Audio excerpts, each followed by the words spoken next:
through the Standard newspaper, we have government vehicle controller denies selling Jammeh'S vehicles without authority by Sira Turi of the Standard newspaper. The controller of government vehicles, Famara Sediba, has returned to the parliamentary panel investigating the sale of former President Jammeh'S assets, where he came under intense scrutiny after conflicting testimonies about the movement and sale of government vehicles surfaced during a recent hearing. Sediba, responsible for managing vehicles within the State House complex, claimed he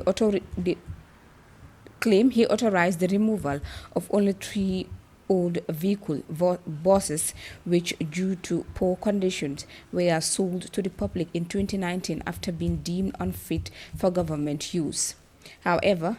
a crane operator who helped move these vehicles told the inquiry that more than 10 buses were transported, contradicting Mr. Sediba's account. The operator also revealed that the vehicles were moved to Kanifing, a military base, not a police station, raising questions about the oversight and custody of the vehicles after removal. The hearing also revealed confusion over other vehicles handling ambulances and buses, with multiple witnesses claiming they were either sold or cannibalized without proper documentation or records.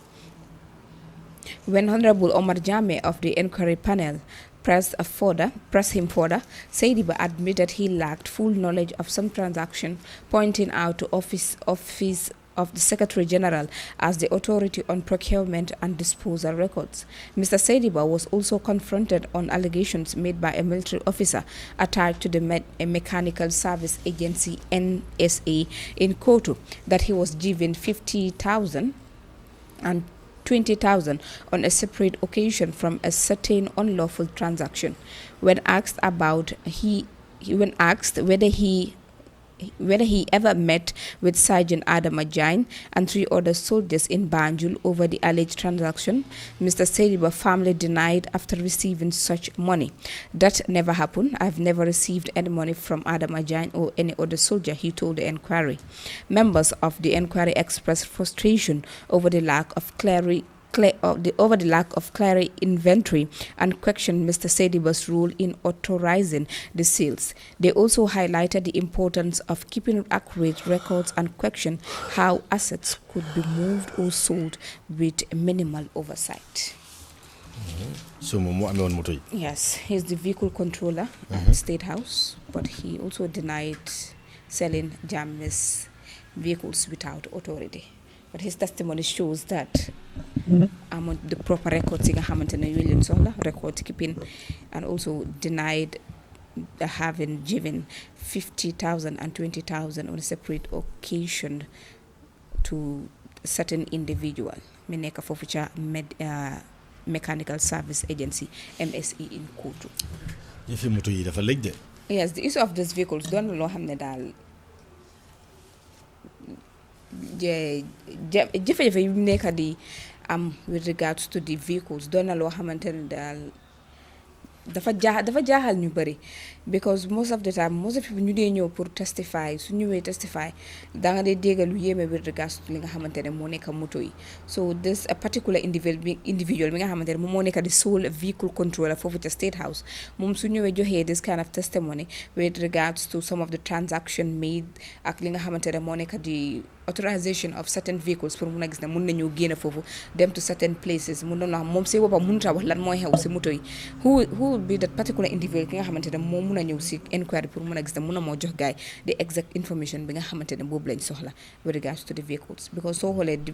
vehicle control si boppam mënut a joxee the exact records with regards to some of the happenings, ñaata moto ñoo fa génn, ñaata lañ jaay, ñaata lañ ko jaayee and all that stuff. So mu doon loo xamante ne because ndax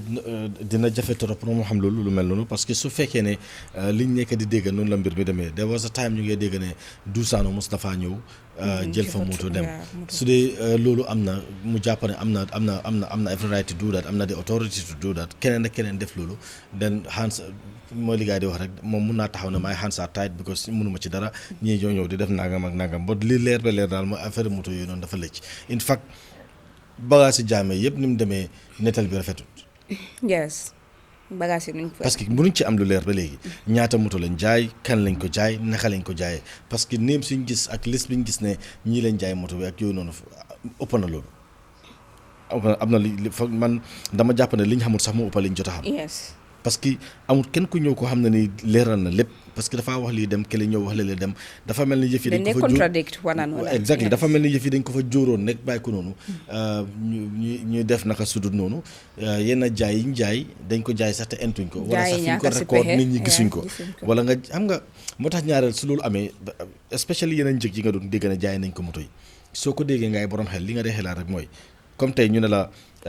am na Benz boo xam ne ni let's say benn ML Benz boo xam ne ni nga dégg ne jaay nañ ko benn $150,000 daf laa leer ne loolu mënut a possible parce que loolu mënut a jënd sax moto bu ndaw waxuma laa nag ML su dee moto bu ndaw condition la loolu mënu koo jënd léegi li la sa xel di may rek mooy ñii mbaaru dañ ko jël jaay ko seen boppa wala dañ jël wax ko seen nit wàññil ko ñu jaay ko so it will be open to any kind of interpretation people will interpret it anyhow so issue of the vehicle sam noonu la because comme moom suñ ko fa tegee dañ ko fa teg ba pare muy wéyee ndigal su fekkee ne nag ndigal lañ ko fa tegee muy wéyee ndigal then obviously amul benn right pour génnee moto yooyu wala seet nu mu ko def so ëllëg si biir même bu ko defee sax dina mën a ñëw taxaw ne non man dañ ma fa teg pour may dégg ndigal so aw ma benn right pour génne fa moto wala pour jaay moto oo nangam ak nangam but dina jafe trop ba pare moom ci li moo contrôle mooy véhicule si nekk state house rek moo contrôle not all vehicles yoo xam ne they elsewhere so it's kind of funny though complicated. yeah